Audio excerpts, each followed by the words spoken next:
Alarm sirens pierce the void, cutting through desperate broadcasts. Ara Prime has become a hellscape, 15 million lives snuffed out.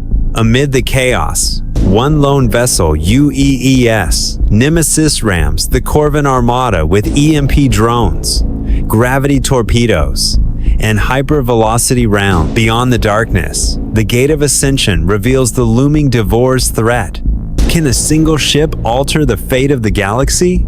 The Galactic Council on the brink of oblivion. Dim blue light shimmered across the grand hall from hundreds of holographic screens dancing upon the diverse armor of each Galactic Council delegate, transforming the chamber into a flickering kingdom of luminescence.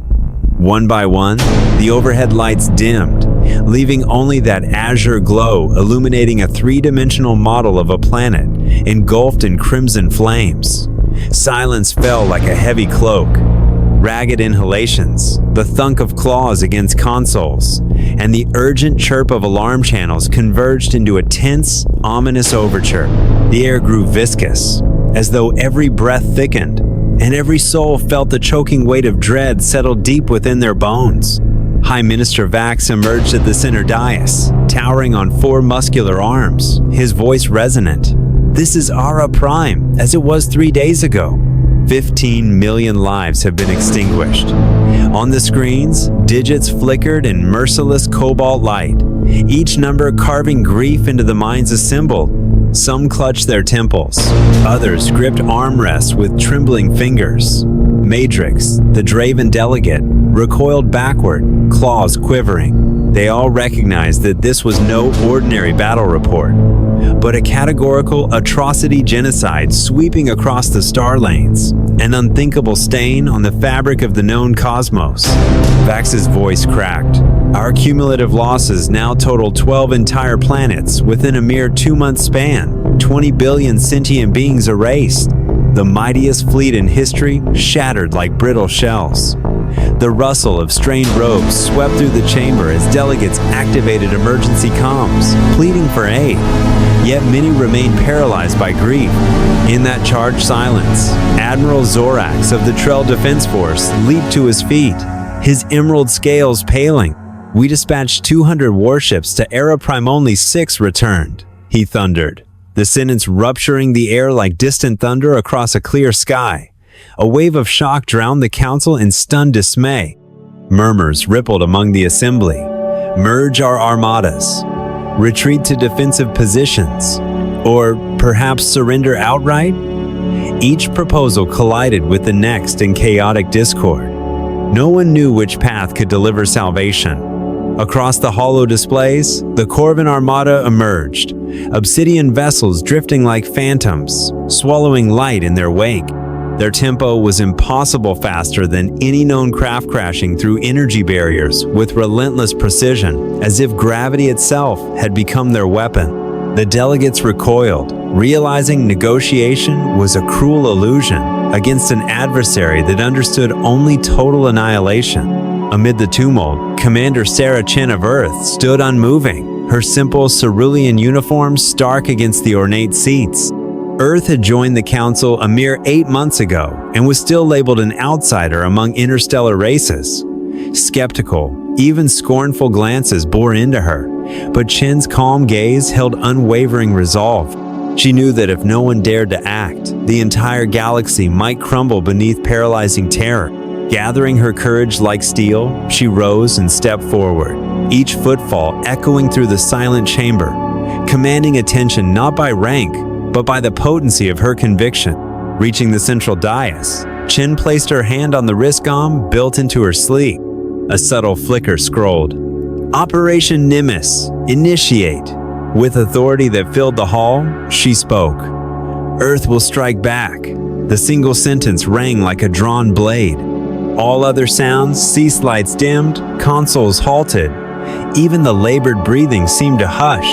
For a brief heartbeat, time itself appeared to stall as delegates processed that the so-called weakling planet had just declared its stand. In that pregnant silence, a peal of mocking laughter erupted. Teller, the lanky cephalopod delegate, flailed his tentacles and sneered, "One ship? Yours are slow and primitive, barely a century from your home star. What hope do you possess?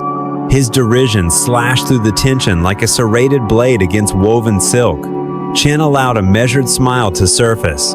We will send one vessel, UEES Nemesis.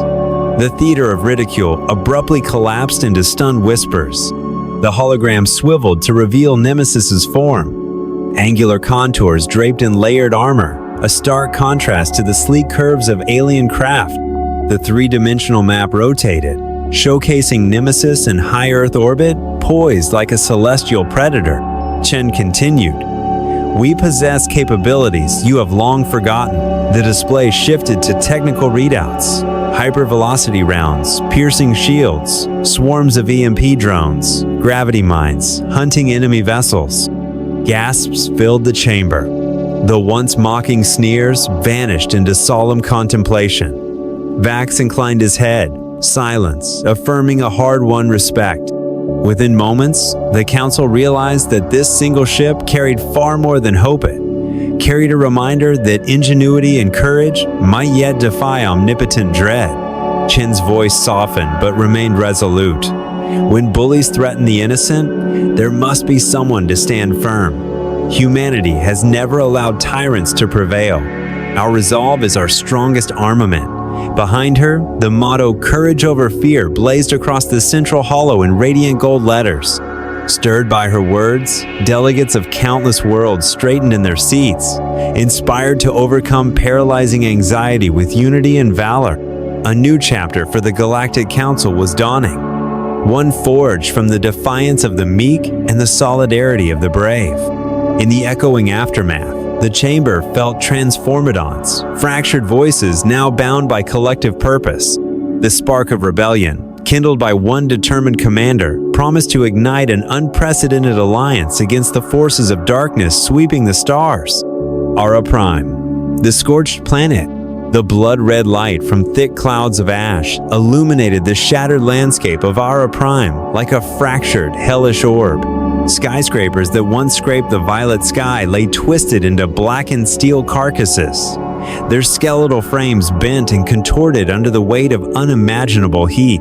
Streets had become rivers of molten fire, waves of flame cresting and crashing with each poison gust.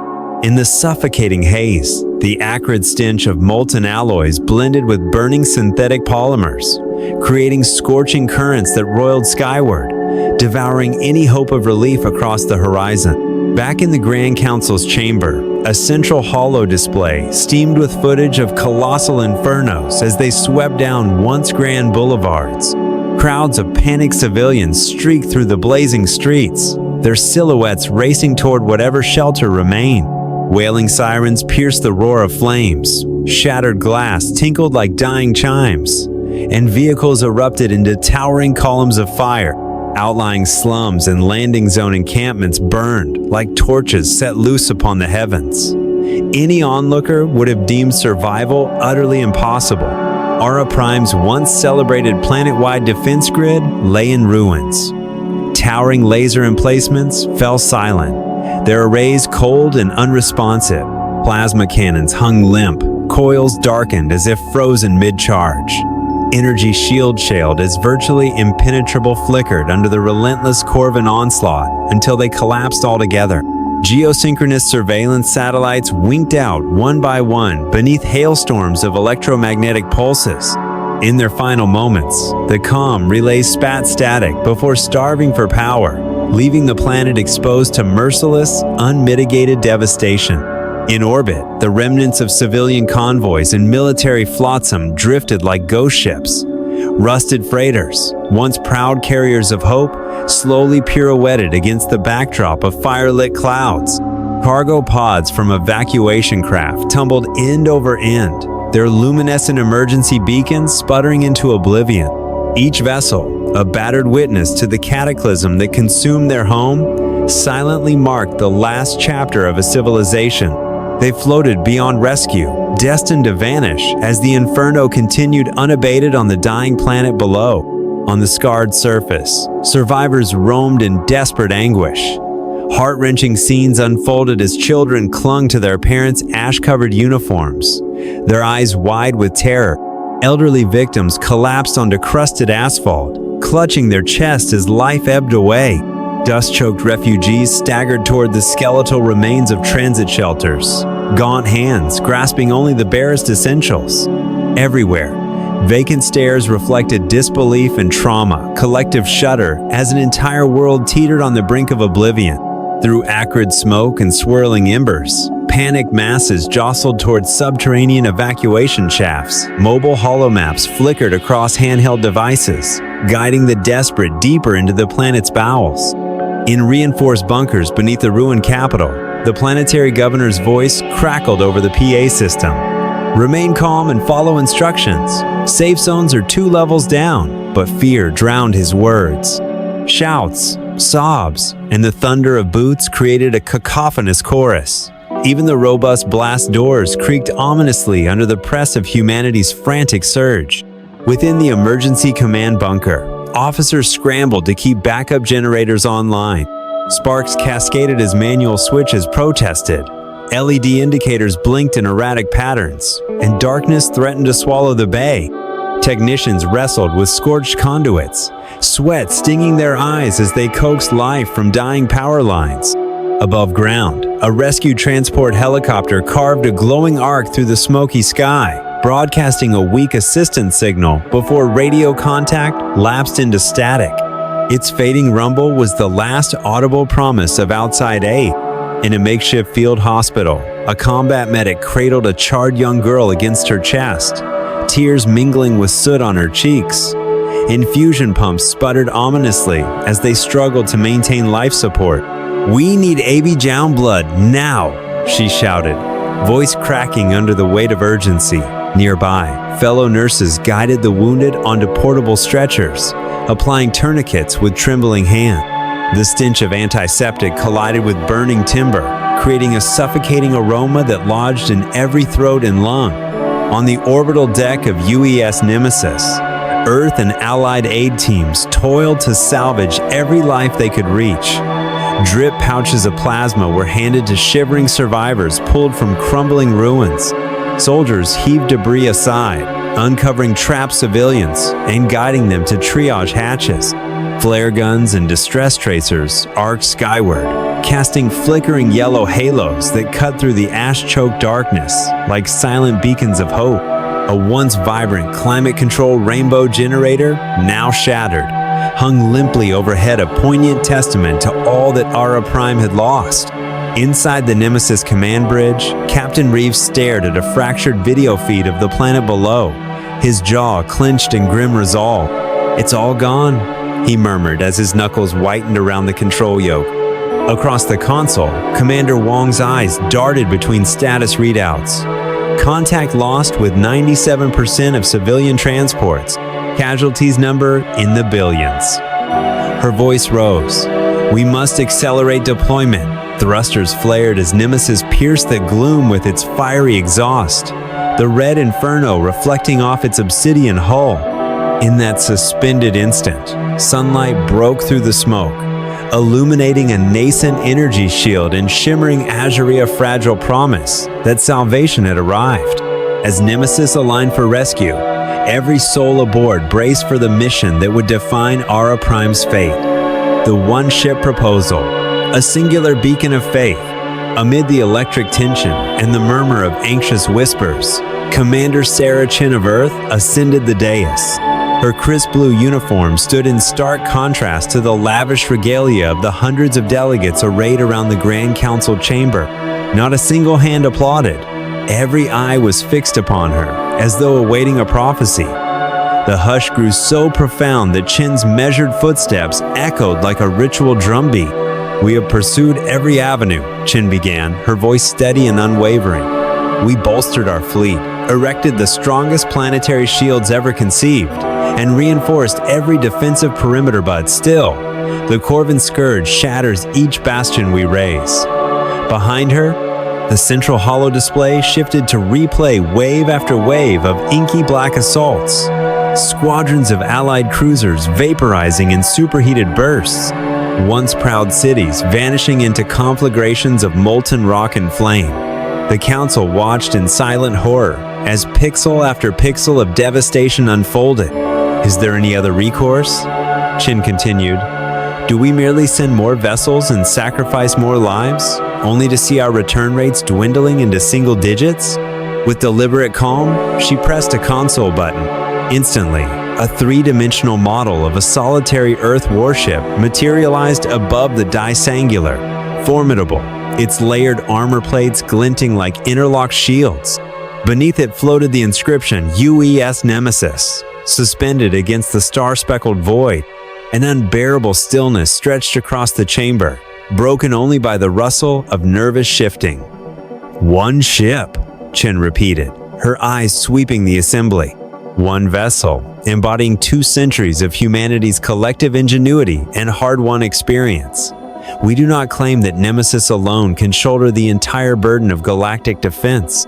Rather, we offer it as a pioneering trialto, demonstrate a radically different strategic doctrine, founded on centuries-old science and cutting-edge technologies, yet unreleased to the wider council. The holo display pivoted to a schematic breakdown. Triad EMP drones in synchronized flight, self-guided gravity torpedoes carving warps through enemy shields, hypervelocity kinetic penetrators racing at a fraction of light speed, a Mars drive reactor repurposing warp flux into raw propulsive force, and at its core, Athenian advanced tactical AI trained on millions of enemy movement simulations. Each module glowed softly, promising unprecedented precision and disruptive power. Admiral Zorax of the Trail Defense Force leaned forward, his emerald-scaled face taut with skepticism. Commander Chen, he interjected, we have attempted hundreds of tactical permutations. Our EMP drones have never deactivated a Corven shield network with a single strike. His tone brimmed with both challenge and curiosity. Chen inclined her head in acknowledgement. Precisely. That is why we propose an experiment at the smallest feasible scale, minimize wasted resources and lives. One ship. Nemesis will target the Corven's Achilles point, exploiting the unique resonance frequencies of Mars, drive fuel, and EMP waveform harmonics we have optimized. If successful, we will scale this tactic fleet-wide. If unsuccessful, our losses are contained to a single vessel resources we can regenerate far more swiftly than an entire interceptor flotilla. A ripple of conversation spread through the delegates. Chen pressed on, voice infused with quiet confidence. We have trialed EMP drones on salvaged Corven hull fragments retrieved from Dino. We analyzed their composite armor's interference patterns and fine-tuned our electromagnetic pulses to induce a total system collapse. Meanwhile, Athena has processed millions of battle simulations, predicting enemy vector changes and enabling Nemesis to execute split-second evasive maneuvers. She let the words hang for a moment. All data will be shared with the Council upon launch. Matrix, the Draven representative, dabbed moisture from his mandibles. The technology sounds promising, he conceded, but where lies our faith? We believed in shields, in Falcon-class cruisers, in mighty dreadnoughts, and each fell like so many dominoes. His voice trembled with the weight of collective despair. Jin's lips curved into a small, resolute smile. That is precisely why we must place trust in something different. Trust not in the sheer number of ships, but in our ability to shatter the old paradigms of warfare. Victory does not belong to the side with the largest fleet, but to the one that unearths its opponent's vulnerability. She paused, letting the audience absorb her words. Courage over fear. When you dispel terror, the enemy loses its greatest weapon. Her tone grew impassioned as she invoked the chronicles of humankind's greatest trials. History is replete with battles deemed unwinnable, from Stalingrad's frozen streets to Midway's turning tides, from Normandy's storming beaches to the winding alleys of Baghdad. One ship rallied an entire nation. One battalion shook the pillars of empires. UEES Nemesis is our inaugural lighthouse, igniting the beacon of resolve for the hundreds of ships to follow. Behind her, slow-motion vignettes played. A lone Marine holding a blasted gateway against overwhelming odds. A pilot steering through torrents of anti-air flak. A field medic pressing bandages to the wounded amid shell-scarred ruins. Each stirring image conveyed the unity and defiance that triumph over despair. A few delegates began to nod. Mbari of the Ardani Defense Coalition spoke up. If we truly seek to buy time for alliance coordination, Nemesis could blunt the initial Corven onslaught. Admiral Liara of Elian added, "Let the single ship act as our shield, then we will march forward with the full force of the Council." The majority fell into thoughtful silence. Teller, who earlier had mocked one ship, sat unmoving, pensive. High Minister Vax inhaled deeply before addressing the chamber. "I will cast my vote in favor of this trial. Should Nemesis fail, we revert to the fleet race. Should it succeed, we alter the course of history." A voting tally appeared on the holo display. 73% in favor, 12% opposed, 15% undecided. The command authorized Operation Nemesis ignited in brilliant white letters. Spontaneously, applause erupted, tentative at first, then fervent eyes ablaze with both trepidation and hope. Commander Chen allowed herself a quiet nod, her voice dropping to a reverent whisper. "UEES Nemesis will launch a council signal. Prepare for a new era in which creativity and courage, not brute firepower or massive armadas, will determine our fate." Instantly, the chamber lights flared, bathing the delegates in a radiant glow, akin to fireworks. In that moment, the Galactic Council stood united at the threshold of a bold, unprecedented conflictone that would be waged not by numbers alone, but by unwavering faith in the power of a single, resolute ship. Nemesis launch, a solo mission. A howling gale of ionized plasma ripped through the electrostatic intake vents, stirring pale tendrils of vapor around Earth's colossal launch gantry. As UEES Nemesis slowly severed its bonds from the giant steel framework, red warning lamps flashed in a relentless staccato, their urgent glow punctuated by the clang and echo of danger bells bouncing through the missile hold. Captain Marcus Reeves stood atop the spiral staircase leading to the bridge, fingers curled around the cold alloy railing, his veteran gaze sweeping over every instrument in the machinery bay. Decades of warfare had etched deep lines into his face battle scars, and countless sleepless nights, but his steel blue eyes still burned with unwavering resolve. Beside him, Commander Diana Wong methodically scanned the main console displays, her voice calm and authoritative like a steady beacon amid chaos. "Captain, shields are at maneuver, threshold stabilizers are green, navigation, weapons, and comm systems are fully online." Reeves inclined his head and uttered, "Main screen, please." The enormous view screen sprung to life, projecting Earth's orbital map in crystalline detail. The standard ascent corridor, an alternate trajectory, skirting the equator to evade Corven radar arrays, and 3 slender expedition pods marked in gold.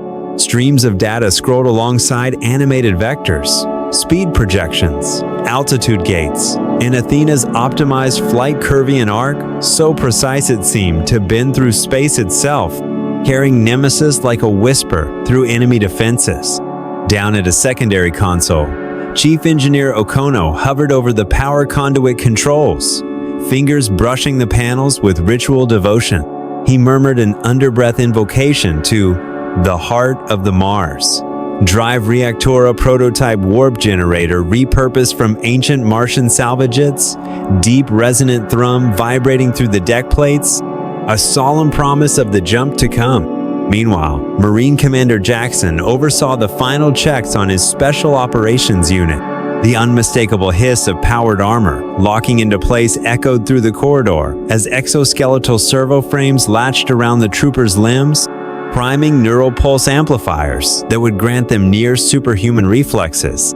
Visors shimmered with tactical data, plasma knives gleamed at their hips, and thump pulses from their pulse rifles reverberated like a war drum. Though tension furrowed every brow, Jackson allowed himself a confident half-smile. "Remember, we're not here to die. We're here to prove a new creed of courage." When that hatch opens, the Corven will learn what real fear feels like. On the upper deck, the anchoring clamps retracted as hydraulic servos buzzed to life, steel latches rolling away with precise, calculated clicks. Reeves swept his eyes across the service vehicles lined along the eastern catwalk. Heavy lift cargo tractors hauling supply containers, drone launch racks bristling with hundreds of pigeon-sized EMP projectiles, and the sleek turbopods loaded with hypervelocity tungsten penetrator seat shell 4 times the length of its barrel, capable of slicing through corvettes if it found purchase. Everything was in place. The vessel, the engines, the crew, the weapons each element poised on a razor's edge between triumph and oblivion. A final set of probabilities flickered onto Athena's central matrix. A 27.3% success rate for a direct insertion, 43.8% if the ship threaded the derelict Corven satellite constellation, and a maximum 61.5% if the Mars Drive impulse jump activated at stratospheric altitude. Athena's disembodied voice chimed in with crystal clarity. Recommend impulse activation upon reaching 25 kilometers to minimize detectability. EMP drones synchronized. Mars Drive systems at warp level 7. EMP frequency tuned to Corven armor resonance. Reeves pressed his palm to the command holopad. Understood. Athena, lock sync to drone grid. Maximize EMP discharge threshold. Acknowledged, came the response. All systems nominal. In the dim glow of status LEDs, every technician and software specialist converged on their terminals. Fingers danced across hollow keyboards as lines of code cascaded in emerald tracery. Each drone firmware checksum, every gravity torpedo guidance node, and all segmented warp flux algorithms were verified in rapid succession. Communications officers on the far wall linked secure datacast to Earth Command, primed to broadcast the launch final directive the moment it arrived. It was a ballet of ones and zeros, and ringing drills metallic, efficient, and unerringly focused on the instant of departure. Silence fell as Captain Reeves rose to full height. He raised his hand in a crisp, authoritative gesture. All systems check. Fire in the hole. The words barely left his lips before the central panel ignited in crimson. Launch authorized. A symphony of mechanical percussion, erupted clamps disengaging with hydraulic whines, pressure valves lifting with sharp hisses, and fuel line actuators releasing a final plume of steam. The entire gantry shuddered, sending ripples through the launch pad as if the ground itself braced for the fracture. A rising crescendo of engine power built behind the hull, blue-white plasma flaring in volatile jets. UEES Nemesis lurched forward, bursting free from its cradle like a coiled titan springing to life. The flight deck doors reeled open in a thunderous sweep, revealing the ink-black canvas of night. In the space of a heartbeat, Nemesis surged into the sky, trailing an incandescent ribbon of smoke and effervescent plasma flame that carved a path through the heavens. On the observation gallery, hearts pounded in unison. Earth Command's voice crackled over the intercom. UEES Nemesis has departed the launch stand, commencing solitary ingress into Corven danger zone. The broadcast was solemn, infused with both pride and the weight of sacrifice. Back on the bridge, Reeves and Wong exchanged a fleeting glance-grim determination mingled with quiet triumph. "We're doing it," Wong whispered, her voice catching on the enormity of the moment. Behind them, the hollow eyepiece of every council delegate in orbit tracked the streaking comet of Earth's lone warship. Not a single word was spoken. In that pregnant silence, a new chapter began. The most solitary voyage in galactic history, bearing the collective resolve of humanity into the yawning maw of enemy territory. As Nemesis vanished into the cosmos, she carried with her more than weapons. In crew, she carried a promise of reborn hope for an entire galaxy teetering on the brink of annihilation. The element of surprise, imp drones and hypervelocity rounds. As UEES Nemesis emerged into Proyan space, the dim glow of its sensor arrays revealed 7 Corven warships sliding into low orbit around the system's primary planet. The sight resembled a school of black-skinned sharks, plasma swords, and void lances flickering at their hulls, daring any defense to stand. On the bridge, Captain Marcus Reeves remained statuesque, The lines of age and conflict etched deeply into his face, reflecting the fierce amber highlights of distant flares. His heartbeat thrummed in his ears the moment AI Athena's voice broke the stillness. Target group, located at 120, 0 kilometers. Engagement window open. Commander Diana Wong's hand hovered briefly over the tactical display before she nodded resolutely. "We stand ready, Captain." Under that command, Nemesis drifted into the shadow of a minor moon to cloak its approach from pre-programmed Corven radars. The Mars Drive engine sputtered to life, bathing the bow in flickers of cerulean flame as residual plasma wind howled through maintenance grills. The ship's faceted armor absorbed and scattered cosmic dust, granting an almost predatory stealth as it slipped toward its prey. Below decks, Marine Commander Jackson and Lieutenant Rodriguez fine-tuned powered armor exoskeletons, affixing sound-dampening liners and motion sensors to ensure absolute battlefield awareness. Each modification clicked into place under tense scrutiny, the corridor alive with the low hum of servo motors and whispered prayers. At precisely 80, 0 kilometers, Reeves issued the electric command: "Deploy EMP drone swarm." 100 palm-sized drones exploded from their launch rails in a glittering cascade. Each unit spun with octagonal rotor arms that caught starlight like mechanical fireflies. They surged forward in tight formation, trailing arcs of violet aurora behind them, homing on the Corven shields with silent precision. Integrated electromagnetic pulse generators heated to full capacity, preparing to deliver a crippling blow. On the forward tactical screen, each drone's vector lit up like a tracer bullet, racing toward the enemy's defensive grid at terrifying speed. A heartbeat later, Nemesis unleashed its first full-power EMP discharge. A cobalt wave rippled outward, striking the lead Corven vessels with the force of a cosmic hammer.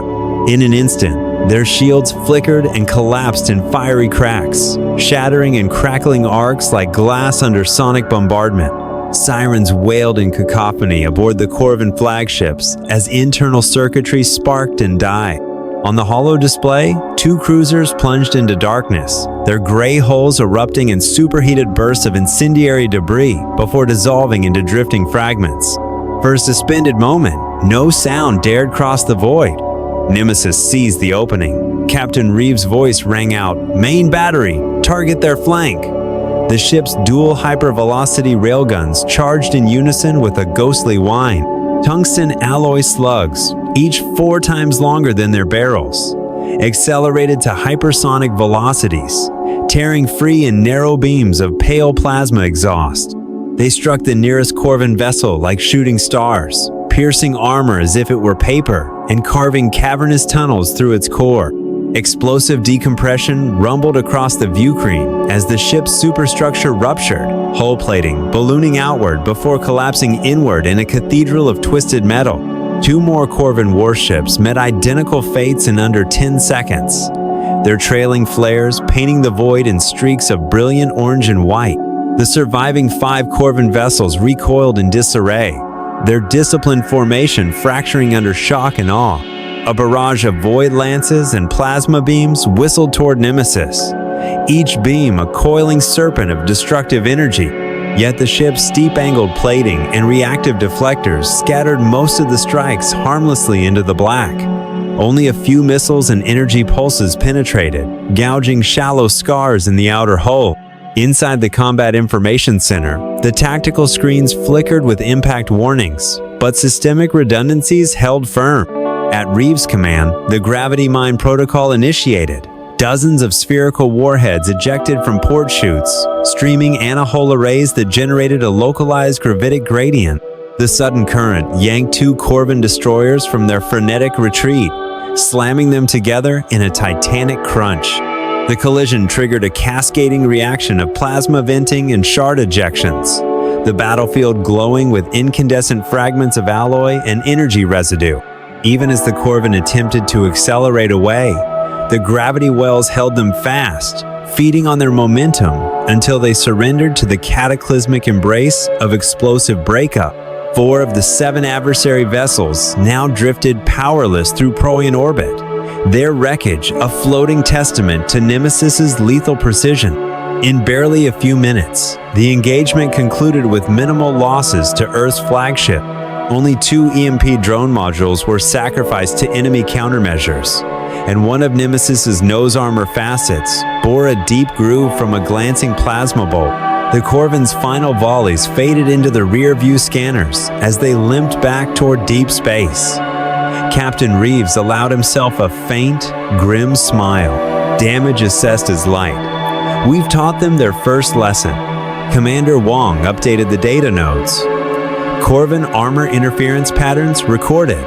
Alliance research divisions will begin immediate reverse engineering far below on Proyan's surface.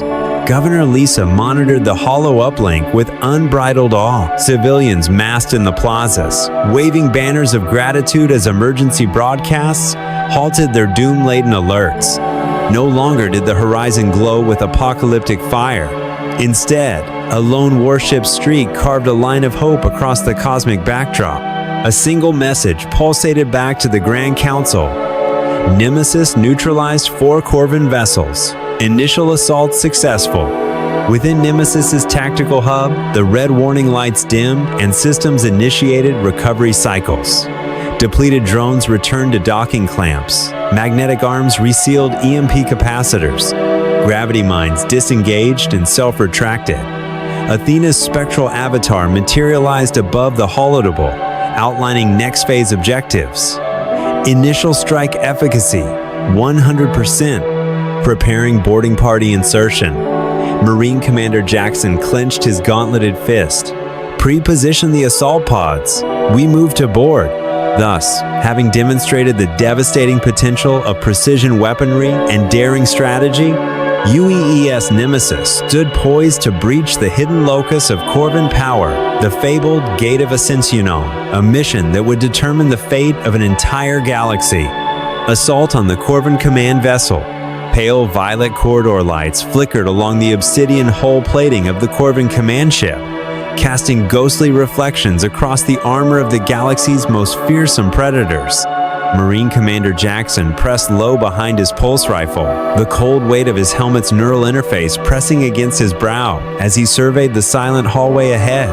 The recent EMP drone barrage had felled the majority of the Corven warriors, but a handful had activated emergency dampeners and staggered to their feet, weapons crackling to life with cruel-edged plasma blades. "Move quietly," Jackson whispered into his neural comm. 6 of his elite operatives vanished into the dim haze of ionized smoke that clung to the corridor like spectral mist. Each footstep echoed like a heartbeat, punctuating the deadly calm of their infiltration. Armed with frequency-tuned pulse rifles and ultrasonically sharpened throwing darts weaponry, modified specifically to shatter Corven physiology, they advanced toward the command center's sealed blast doors. At the control panel just outside the airlock, Lieutenant Chin Tactical Systems hacker extraordinaire cracked his knuckles. The console's emergency power was sputtering as the EMP aftershock coursed through the ship's circuits. With a deft flick of his gauntleted hand, he overrode the dying security protocols. The panel emitted a soft click. Then the colossal double doors hissed and slid open on greased tracks, revealing the inner sanctum. Inside, 4 Corven warlords stood huddled around a holomap of the Proyan sector campaign, their inky black scales shimmering with bioluminescent veins of cobalt and jade. At Jackson's signal, the strike team burst forward. A towering Corven captain nearly 2 meters tall, with chitinous scales ablaze in sapphire, undertones bellowed a guttural alarm and swung its electro claws in a lethal arc. Jackson's pulse rifle barked once, launching a specialized dart that struck true into the creature's plated shoulder. The projectile's neuroinhibitor payload chewed through the Corven's synaptic junctions, abruptly severing its motor control. The warlord collapsed in a cascade of scaly armor fragments, convulsing as its limbs froze, ineffectual mid-swing. Meanwhile, the remaining Corven guards, still partially stunned by the electric resonance of the EMP, fumbled with clumsy energy shields and plasma lances. Jackson's second in command, Lieutenant Rodriguez, ducked behind a shattered comm console and returned fire with a single compressed burst, grazing another foe across the breastplate. The plasma arcs fizzled harmlessly against Rodriguez's adaptive power armor, which shimmered faintly under the impact. Smoke and sparks filled the room as the strike team pressed their advantage. Tactical grenades fitted with short-frequency dischargers detonated in low booms, sending shockwaves that dislodged circuitry and disoriented any remaining resistance. Each operative moved with feral precision, bounding over fractured decking to close the distance. They lashed out with stun darts and electromagnetic disruptors, each blow calibrated to incapacitate rather than kill, preserving the invaluable data housed within the ship's neural archive. As the firefight climaxed, Lieutenant Chin tapped into the internal data core with a fiber optic spike camouflaged as a data pad. His interface eyes flickered as he bypassed firewall encryption, uploading tactical schematics. Coordinates to the Ascension Gateway, 57%, 84%, data transfer complete, he reported calmly. Jackson barked, "Copy, then prepare for exfil." With ferocious efficiency, the team pivoted on their heels, leaving the incapacitated Corven officers writhing amid shattered holoprojections and sparking consoles. Overhead, the emergency lights cycled between crimson and violet, casting the corridor in a strobing ballet of fractured color. As they sprinted back toward the docking tube, plasma bolts hissed in their wake, spurring them to greater haste. The shrill klaxon of the ship's alarm system wailed an ironic celebration of their success. Jackson's pulse rifle guided their retreat, laying down suppressive microbursts of energy that punched through the far door's power matrix, delaying pursuit. Moments later, the team clambered into the assault transport's ramp, sealed the hatch, and triggered the magnetic clamps. Airlock doors slid shut with an urgent sigh of pneumatic exhaust. Once aboard Nemesis, they jettisoned the transport pod with a muted thud, the craft's thrusters carving a silent arc through the docking bay before retracting into the mothership's hull. Within seconds, Nemesis's tactical AI, Athena, confirmed data integrity. Hostile vessel secured, 100% of combat datasets, and Ascension Gateway coordinates successfully retrieved. Corven command structure neutralized. The holomap in the operations center reconfigured to display the newly acquired Jumpgate Vectora circular spaceport. Like ring of colossal scale hidden within the warp gravity, well-orbiting Ara Prime, Commander Jackson allowed himself a tension-release breath. "Good work," he said, voice gravelly with exertion. "Get that data to flight deck so Captain Reeves can adjust our vector. We're one step closer to the Ascension Gate." Back on the bridge, Captain Reeves watched the approach trajectory overlay morph into the new course. "Excellent," he said, turning to Commander Wong. "We'll engage the gate interface at next safe coordinate. Prepare for the final phase, corridor entry and containment." Elsewhere, in the repulsor-lit corridors of the Corven flagship's wreckage, the subdued figures of the defeated warlords lay strewn across the scarred flooring, silent testament to Earth's daring incursion. The neural recordings, tactical schematics, and Ascension Gateway blueprints, now intact in Nemesis's databanks, represented the crucial key to disrupting Corven's supply lines and crippling their transdimensional travel network. As UEES Nemesis accelerated away from its rated target, the ship's thrusters ignited in a sapphire plume. Within the gleaming observation port, the shattered sky of deep space reflected in the eyes of every crew member a resolute flame of determination. The rescued data flickered across Athena's central console. Gateway coordinates acquired, initiating Phase 2. Thus concluded the audacious boarding action that would tip the scales of an interstellar war. The Corven command ship lay wounded but not destroyed, its secrets now in human hands. And in the enemy's silent void, a new reckoning loomed on, born of stolen schematics, recovered truths, and the indomitable courage of a single assault team. As Nemesis charted toward the Ascension Gate, every soul aboard understood the tide of war had shifted, and with it, the fate of the entire galaxy. The secret of the Gate of Ascension unveiled. The moment the Special Operations Team returned to Nemesis's bridge, clutching the purloined Corven command data, AI Athena sprang into action.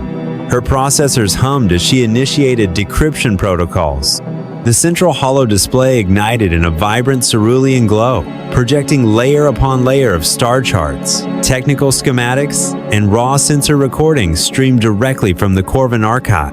Commander Sarah Chen, Captain Marcus Reeves, and Commander Diana Wong crowded around the oval table, eyes alight with a mixture of exhilaration and trepidation.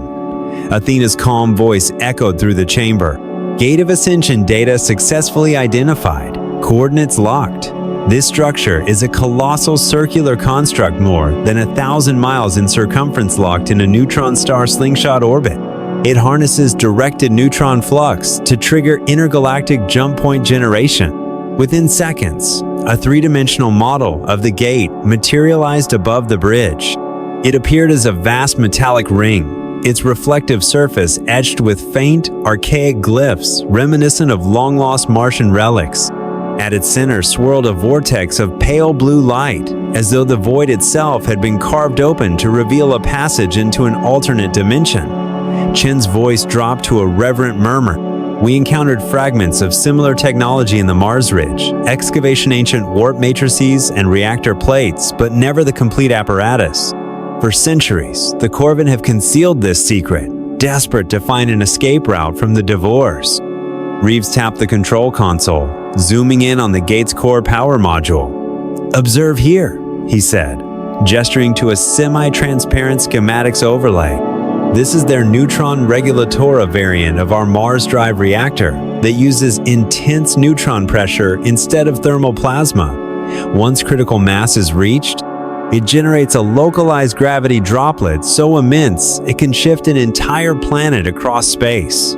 The simulation pulsed as Athena animated a sequence of neutron pulse waves radiating outward, fracturing spacetime and opening a crystalline gateway.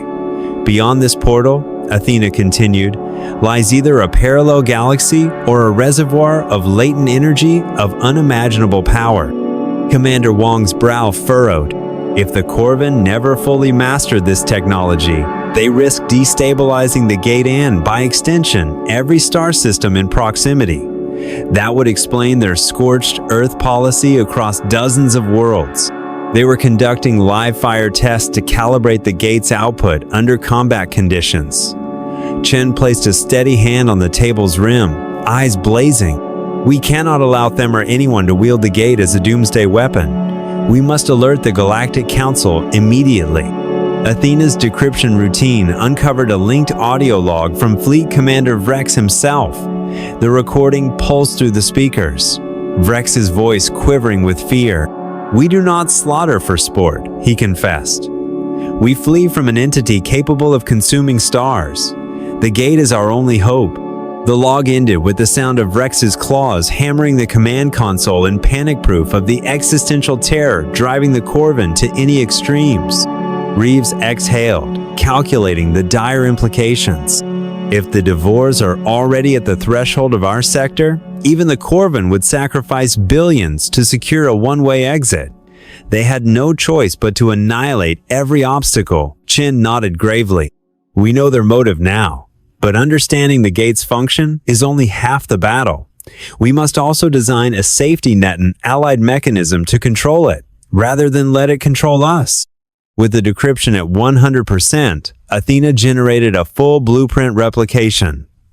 "I have extracted every line of neutron regulator circuitry, the protective field matrix, and the startup sequence algorithm.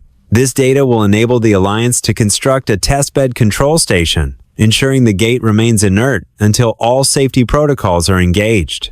Reeves turned to Chen. "Transmit these schematics to the Council without delay. We must bring in our most trusted allies.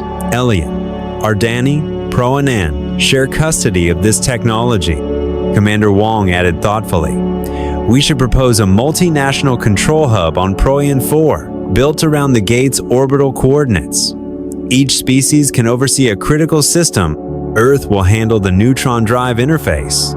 Elian will maintain EMP cycler defense grids. Ardani will supply stable plasma power. and Proyan engineers will anchor the gravitational damping arrays.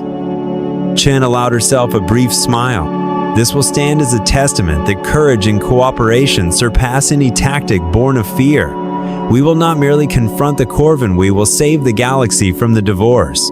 Within minutes, the design files streamed into the Grand Council's emergency session. The hologate rose above the delegates in vivid detail, casting their faces in shifting beams of blue light. A hushed awe descended. Torian Ambassador Rel's mandibles clicked nervously. Is it safe to conduct trials? Can we guarantee the divorce do not breach our reality? He asked. Chen rose to speak, her voice ringing with conviction. With the complete schematics and multi-layered safeguards we propose, we can contain the gate within a controlled space buffer. A single, disciplined experiment is far preferable to perpetual paralysis. The Council's voting pads glowed as delegates cast their ballots. When the tally appeared 87% in favor, a wave of relieved applause swept the chamber. Thus was born the Ascension Control Station on Proyan 4, governed by the Alliance Council and populated by engineers from Earth, Elian, Ardani, and Proyan. Though doubts lingered in hushed corners, all recognized that only collective stewardship could avert a cosmic catastrophe. Back aboard Nemesis, Chen exhaled deeply and turned to Reeves. We've exposed the Corven's greatest secret and transformed it into a universal safeguard.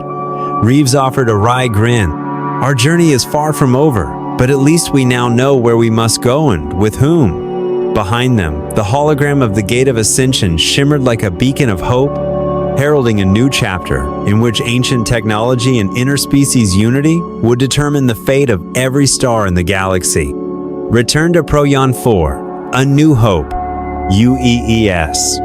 Nemesis descended into Proyan 4's upper atmosphere on pale cerulean trails from its Mars drive engines. In the command center, Captain Marcus Reeves watched the approaching orbital vectors scroll across the primary display, murmuring into his comlink, ready medical teams and evacuation shuttles. Below, Proyan ground control lit up in a cascade of warning beacons as EMP drone launchers and gravity well generators spun into action, sculpting a protected landing zone. Backup shield modules flared to life around Nemesis, warding off residual Corven pulse waves. With a hiss and clank of hydraulic rams, the ship's angular hull settled onto the refueling gantry. A hush fell, broken only by the final release of pneumatic briquesa sign that Nemesis's solitary venture had successfully completed its first phase. Governor Lisa's voice crackled through the comm console, warm and triumphant. Welcome, heroes of Proyan, stand by for deplaning. The gangway extended to a plaza festooned with colorful banners, proclaiming thank you Nemesis and courage over fear. Citizens, Alliance troops, and Proyan rescue crews lined the boulevard, cheering and applauding. A little Proyan girl with inky black eyes clutched a faded photograph of her father lost in the first wave of Corven attack sand, dashed forward to present Commander Sarah Chen with a vibrant bouquet. Tears welled in Chen's eyes as she knelt to accept the flowers. Her image beamed live across the galaxy's networks. Nearby, Alliance medical rigs and robotic field clinics rolled into position, stabilizing injured refugees, while Earth and Ardani engineers hurried to repair backup power units and deploy new EMP launcher platform. The rhythmic echo of marching boots, the roar of engines, and the peal of celebration bells formed an unlikely symphony of hope amid the planet's ashen landscape. Inside the Proyan Grand Hall, Governor Lisa convened an emergency summit with ambassadors from every member species. The massive holo display flickered to life, projecting the Gate of Ascension's orbital map alongside the decrypted schematics Commander Chen had uploaded. Reeves addressed the assembly. The gate sits only half a parsec from Proyan 4. With these neutron drive activation sequences, we can regulate its opening frequencies right here at our base. Commander Diana Wong added, EMP cycler arrays will secure the perimeter. Ardani plasma reactors will ensure a stable power supply. And Proyan logistics will handle local infrastructure. We're not only preparing for defense, but also pioneering ancient technology to safeguard the entire galaxy. A ripple of applause swept the room when the alien delegate nodded in approval, and the Taurian representative, the first to crack a tentative smile, voiced his endorsement despite lingering unease. Proian authorities declared the establishment of a multi-species control station, where Earth, Ardani, Ellen, and even Corven technical translators would collaborate on commissioning and operating the gate. Meanwhile, engineers and Marines from Nemesis joined Proian defense units in the courtyard for hands-on training. Chief Engineer Okono and Earth technical officers demonstrated the deployment of networked EMP drones and gravity mine modules, guiding Proian technicians through every calibration. Marine Commander Jackson led Proian shock troops through close-quarters drills, using modified pulse rifles and sonic darts to neutralize simulated Corven armor. The Proian recruitsmen, encountering such advanced gear for the first time, quickly mastered maintenance protocols and coordinated team maneuvers. Captain Reeves observed with satisfaction, "We are planting the seeds of resilience among thousands. When the Devores strike, they will face a united front." In unison, the Proian trainees saluted, "We are ready." That evening, Proian.4 glowed beneath a canopy of thank you lanterns and fireworks. Nemesis's crew and Alliance dignitaries gathered under the starlit sky as the alien rocket team launched dozens of plasma flare projectiles in arcs of turquoise brilliance, tracing the gate's circular form against the cosmic backdrop. Ardani musicians performed an interstellar hymn of unity harmonies that soared across the plaza and brought the crowd to hushed wonder. As the final notes faded, a massive banner unfurled in the sky. "Hope unites us all." Commander Chen turned to Reeves, voice soft with promise. "This is only the beginning of our journey." At dawn the next day, Proian 4 formally inaugurated the Gate Control Station, the first facility of its kind. Carved into a cliffside overlooking the void, the lab's array of neutron pulse capacitors glowed in time with each safeguard test. Dr. Elisa Taylor from Earth, Dr. Saren of Ardani, and the pardoned Corven engineer Vrex stood at the primary console as they initiated the trial sequence. Monitors traced neutron flux, gravitational containment fields, and harmonic damping loops, ensuring every parameter remained within safe thresholds. Commander Chen, flanked by Vrex, declared into the chamber, "We are writing a new chapter in galactic history not of flight and fear, but of cooperation and hope. UEES.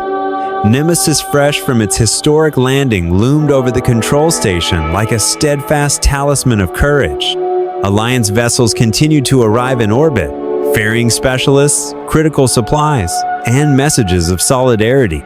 Though the greatest challenge still lay ahead, facing the advancing Devores or any other cosmic threat, the galaxy had already proven that strength lies not in overwhelming force, but in the shared resolve and unity of its many peoples.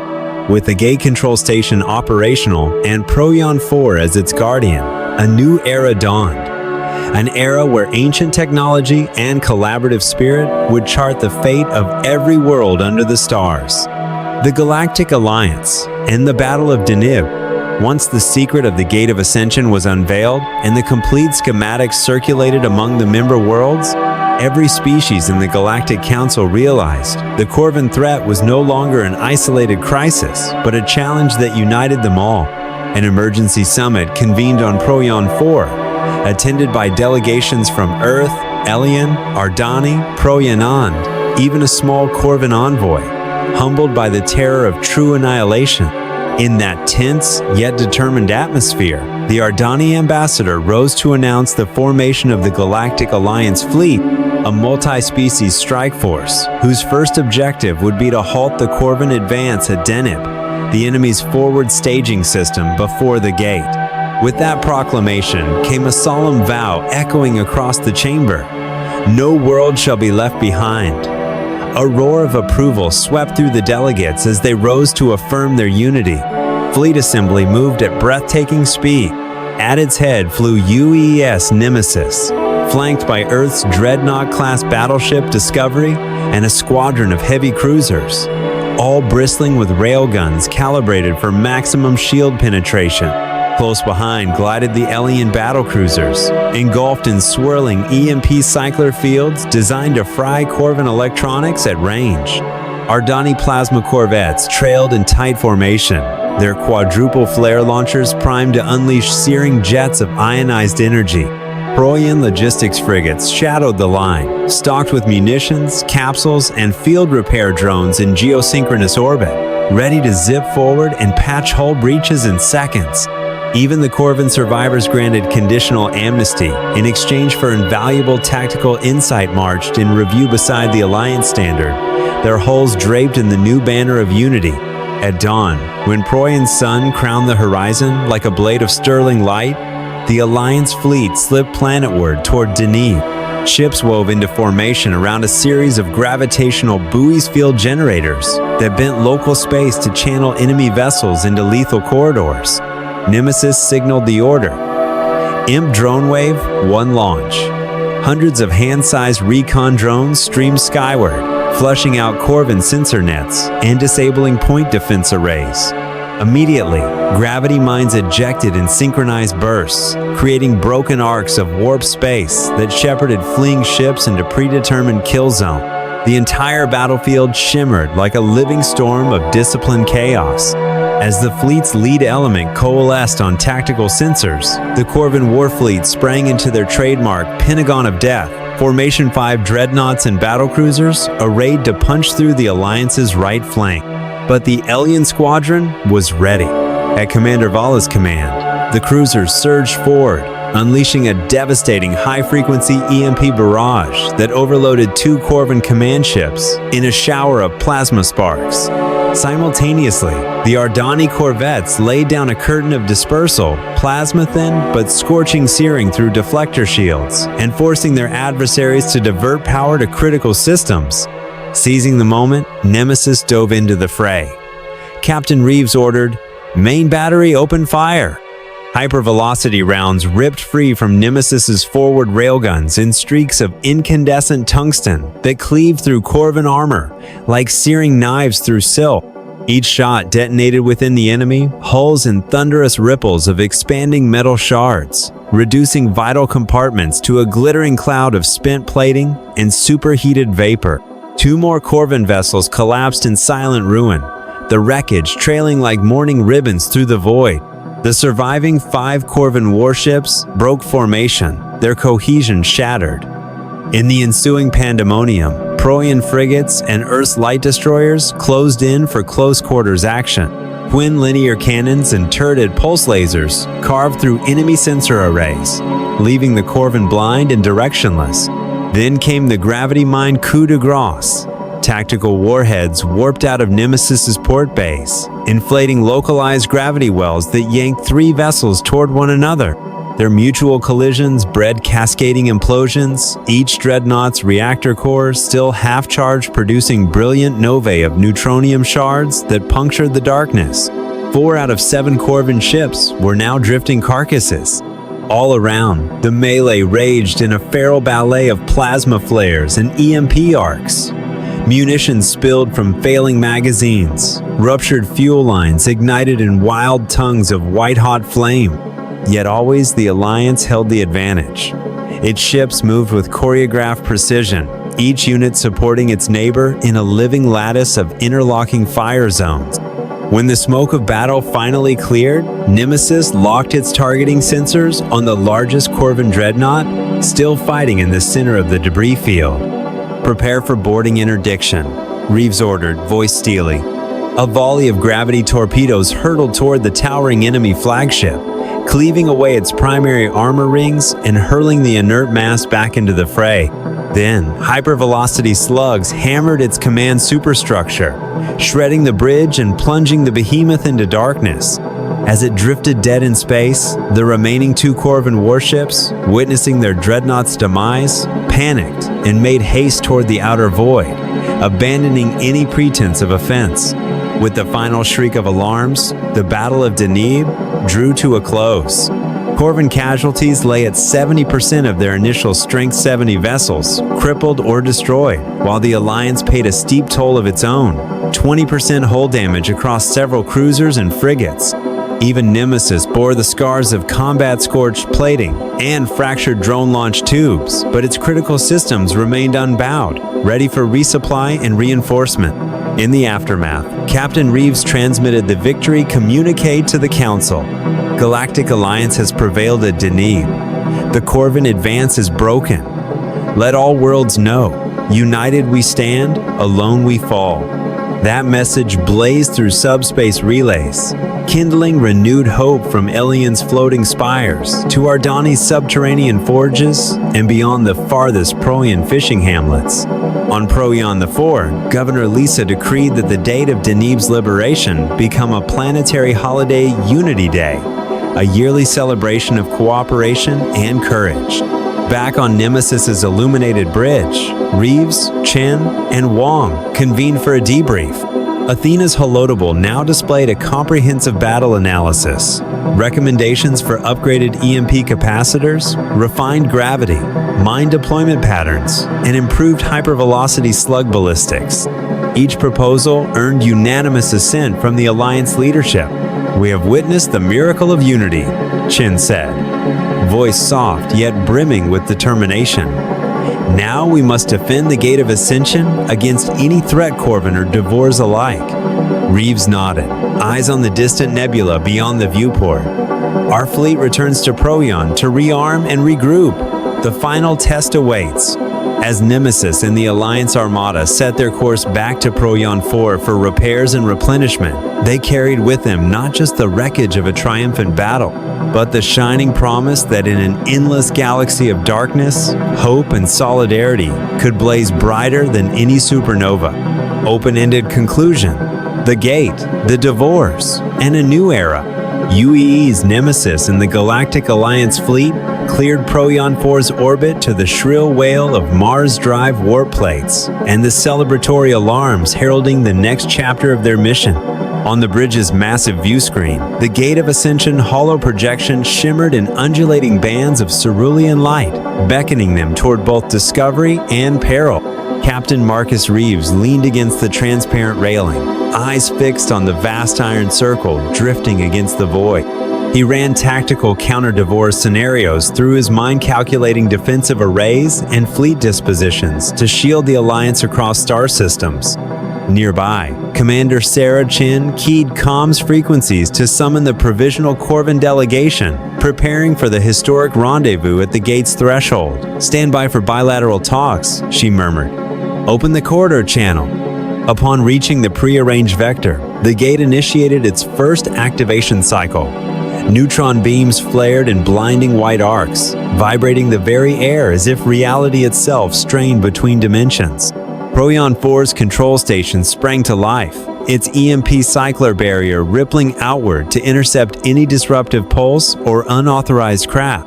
On the holomap, decoded Corven logs revealed the Gate's final safeguard, a secondary neutron blocking ring designed to seal the portal at the first sign of existential threat.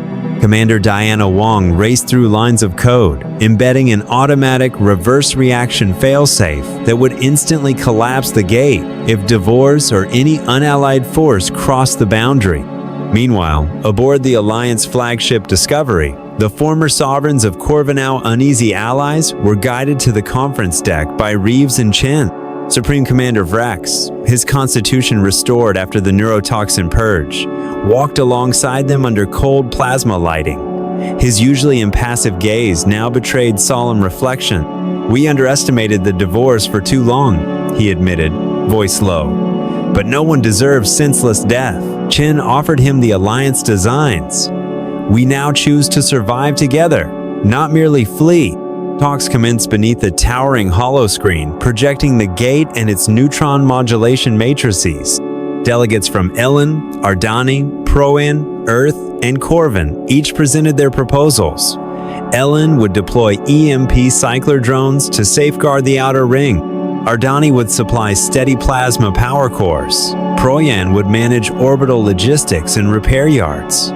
Earth would refine regulatory pulse sequences to optimize safety, and Corven would lend their operational know-how in exchange for asylum and oversight roles.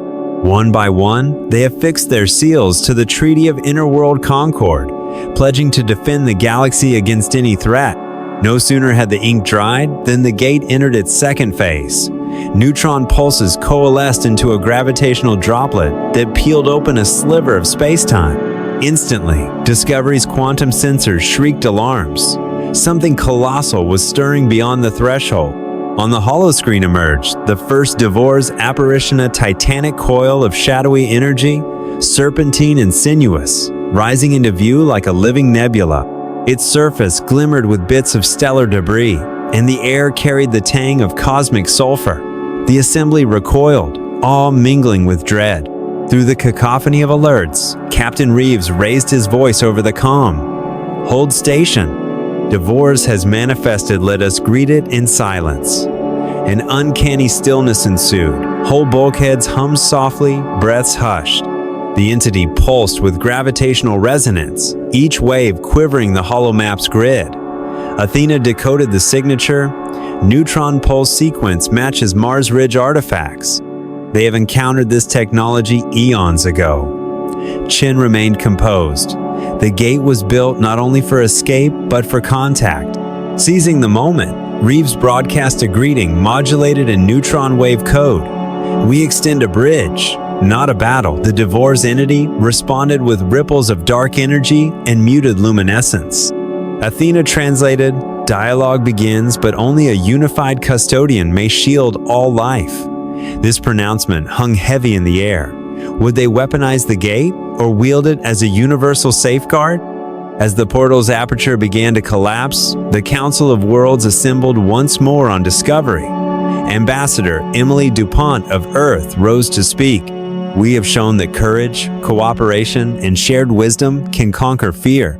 Let the Gate of Ascension stand as a symbol of a new Erewhon in which worlds do not flee from danger, but engage, learn, and thrive together." Thunderous applause reverberated through the bridge as neutron pulses glimmered across every face, transforming the chamber into a cathedral of cosmic hope. When the gate finally sealed with a pulse of dimming blue light, the Devore silhouette receded into the darkness, leaving behind a scattering of iridescent photon trails, testaments to the first contact between humanity, its allies, and an ancient energy race. UEES, Nemesis, Discovery, and the Alliance fleet slipped back through the gate's coordinates, their databanks enriched with unprecedented insights and the gravity of first encounter experience. Though the gate's massive ring drifted once more in silent vigil, it now signified possibilities far greater than any had dared imagine. As Nemesis slid back into Proyon 4's orbit, Captain Reeves turned to Commander Chen and said, "We did not win the final battle, but we have ignited an unbreakable era." Chen's eyes gleamed with promise, and the future lies wide open. Thus concluded this chapter, not an end, but the commencement of a perpetual journey, one defined by alliance across species, dialogue with the Devores, and a shared resolve to forge peace on the solid foundation of courage, hope, and collective intelligence.